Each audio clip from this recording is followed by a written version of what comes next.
All right, we do like to challenge the manager of the Astros to his musical selection.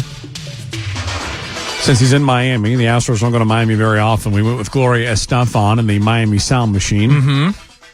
We've got to ask the manager of the Astros right now, Dusty Baker, if it's in his on his listen list. Skip, how are you? Hey, just doing fine, man. Just walking into my office and getting situated and getting ready for this game tonight. Hey, a storyline from last night, pretty simple. 2 for 12 runners in scoring position. That's you got them on the base pass, just couldn't bring them home. Well, part of the problem was we were hitting balls hard all over the ballpark. You know, I mean, people just see the numbers, but, you know, I mean, the exit speed had to be like probably 200, I don't know, maybe more than that. I would guess like 1,000 miles an hour exit speed for nothing. And, you know, you can't guide the ball. I mean, our guys hit the ball hard all over the field. And, but, you know, it was a tough game to lose. I think they got them out of there right on time because we were about to explode on them. And, you know, just one of those nights. It's one of those nights where we just couldn't find holes when we needed them. You moved Kyle Tucker around a little bit in the lineup. Are you satisfied with him in a particular position, or is that still kind of a moving part at this point? No, it depends how the other guys are doing. Depends how Bregman's doing. Depends how Jordan's doing. You know, he's still trying to get his feet wet, and I'm just trying to maximize Kyle Tucker's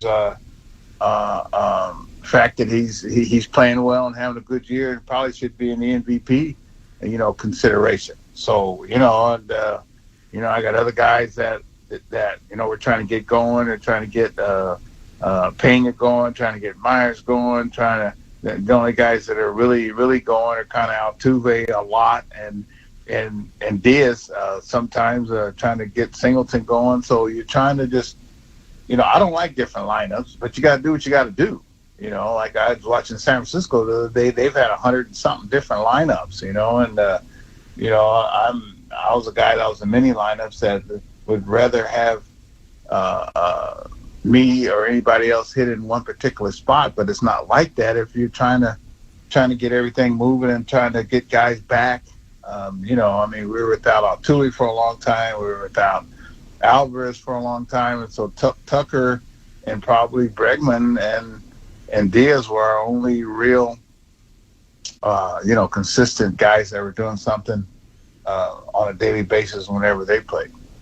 How much of is that conversations with the players and where they're comfortable being and reports and matchups and all that type of stuff? Of course, we know that it's a little bit of all of it, Dusty, but it seems like it's been a lot of changes. Well, hey, man, you got to do what you got to do. And, it is a bit of all of it. And like I said, when you got new personnel, you got new bodies, you got old bodies that are trying to get back. I mean, everybody thinks it's just so simple to make out, a lineup. And then when you're playing these guys, they got 6 left-handers on their team, and 4 in the bullpen. So you got to try to, combat that as well. It's not that simple and you got to try to, put guys in situations where they're comfortable. Sometimes I talk to them about it, but and sometimes I don't. I mean, these guys, they don't complain. They don't, they understand and they trust me that, I know what I'm doing. And I've made out lineups for 20-something years, and I played in lineups for almost 20 years. So I got a hell of an idea what lineups are all about and the psyche and the, of a lineup. It's just not, people are like, oh, put them here and put them there. Well, it's not that easy, and so, if it was that easy, everybody'd be doing it. Dusty Baker with us here on the Matt Thomas Show on Sports Talk 790. And Skip, obviously, because of the language differences, we don't hear from Framber Valdez very often, so you don't go up to say how you feeling today or whatever. But you obviously do. What was his takeaway leaving? Obviously, giving up the back-to-back home runs was not great last night, but forgetting about just one individual appearance yesterday, the no-hitters in there, but he'd been hit a little bit before and a little bit after. What's his psyche right now? What's going through his brain as he tries to compartmentalize the last month and what he hopefully will have a successful final month of the season? I don't know, man. I haven't really talked to him about it. I'm waiting for the right opportunity to talk to him about it. I mean, you don't have an autopsy on every outing that he has. You know, you wait till the right moment to talk to him, talk to Maldi. But hey, this is the big leagues, guys, and you know, some success doesn't always come your way all the time. Mm-hmm. I mean, the guys on the other team over there, they have a lot to say about it, and guys adjust. Guys do not like you just keep getting them over and over, especially in this modern baseball where you can run video over and over, see sequence of pitches, seeing what you're doing to me this time and next time. Guys make adjustments, and I can see the adjustments because I got the experience in the eye probably quicker than they can see it because they're in the action and I'm on the sideline. I mean, I told Miller last night, Josh, said, hey, man, I could tell the way that I could tell the way that who hit the home run off of him? Soler, I could tell that he was sitting on a breaking ball because he took a fastball right there, and he winced when he missed the breaking ball, and then Arias is a great hitter. Mm-hmm. I mean, and he just struck him out on a fastball with the pitch in. So, see, sometimes you got to give the hitters credit because I was a hitter, and I try to pride myself as a thinking hitter. Sometimes you got to give the hitters credit. They're making millions of dollars to hit you, and you're not gonna just get them out over and over and over and over. So you have to make adjustments. The quicker you can make them without over adjusting, then the better you'll be. You mentioned to the media in Miami yesterday that Brantley was not on the trip with you guys and that Dad's back with him a little bit, which is a good sign. Can you just expound on a little bit of what you know he's going to be doing, and not asking for a timetable, but what will he be doing while you guys are gone? And you're only gone for a couple days. I can't tell you that. You'll find out here pretty soon. So I can't tell you that without me talking to him first. So, hopefully he'll be back something soon. Like I said, when Dad comes in, just like I said yesterday, when Dad comes in, use that as a good sign that something good's on the way because his dad is his coach and his dad's been Michael trusts his dad, and that's a great father-son relationship, which I'm trying to cultivate, keep with my son like that. So, you'll see.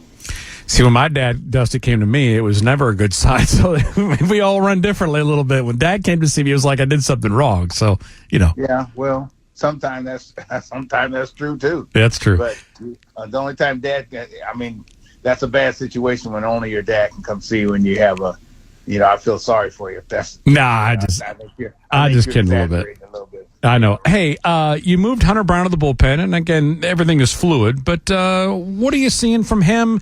Is arm fatigue, not necessarily fatigue, but just thinking about what he's already done in terms of what he's done in the past, was that a consideration? No, it's not always fatigue, because he threw a great outing the last time. We needed to he's about to intrude upon territories that he's never been before in the amount of innings, and also we had to get France back on track, and we're also trying to get Urquidy back on track. So it's not always something negative. Just something that we think it helped France, coming in, and he's available in the bullpen, which is what we need also, because like last night, we were down to only a few guys in our bullpen. That's why we stuck with Framber so long. Not only was it a quality start until the home runs. Last night we tried to stay away from Graveman, try to stay away from Abreu, try to stay away from Stanek at the end Montero. So, we had like a half a bullpen last night, and even though Framber, we lost the ball game, Framber gave us all that we needed for the next 2 days prior to our next off day. We'll leave it at that, Skip. Thank you very much for the time. Enjoy South Beach while you can, and you got an important homestand coming up because Seattle is coming after you guys pretty good right now. Yeah, well, that's good. Well, hey, we're coming at them too, so hey, we can look at it both ways. I think I will. Thank you, Skip. Appreciate it. Dusty Baker with us here on the Matt Thomas Show. Our time is 12:43. It is Sports Talk 790, and we take your phone calls up until 3 o'clock this afternoon, 1 o'clock today. We've got some gut feelings to get to. We ready to make a prediction about the Texans-Dolphins game? Yes. I guess. Are we calling David in Vegas? Nope. Pal, come on. He's due. He had his one shining moment. And nobody hits 100% of their bets, And Matt. the light bulb is out. I think you're making too much of one bet. Okay. Well, then if he can send me his private selection this week, we'll see how it does. Need a chance to rebound. Also, everybody in the AFC South is declaring their quarterbacks, except the Texans. Well, at least one team did. And, Rossi, I feel like I need my money back from the blind side. You do? Yeah. When'd you see it? In 2009. Statute of limitations is up. You don't know that. Yes, I do. Let's file a class action lawsuit right now and get everybody back their money back, because apparently that movie was nothing but bogus material. According to Michael Oher. According to Michael Orr, who, by the way, took 10 years to file a lawsuit against mom and dad. Well, he said he just found out about this stuff in February. That still feels kind of, what were you doing the last 10 years? I guess he thought he was adopted and found out he wasn't. Yeah, he was playing in the league the last 10 years. Yeah, Maddie's been busy. He hasn't been busy since 2016. Oh, well, he's had a lot of free time then. He didn't have any time to research this before 2016? He thought everything was on the up and up. Yeah, because he was playing in the league before 2016. Yeah. Yeah, but what has he been doing between 2017 and 2023? I don't know. Maybe he's been trying to start a new business with his NFL money. I don't know. Maybe he's had a lot of things going on. Maybe, I don't know. I am very, very intrigued about where part 2 of this story goes.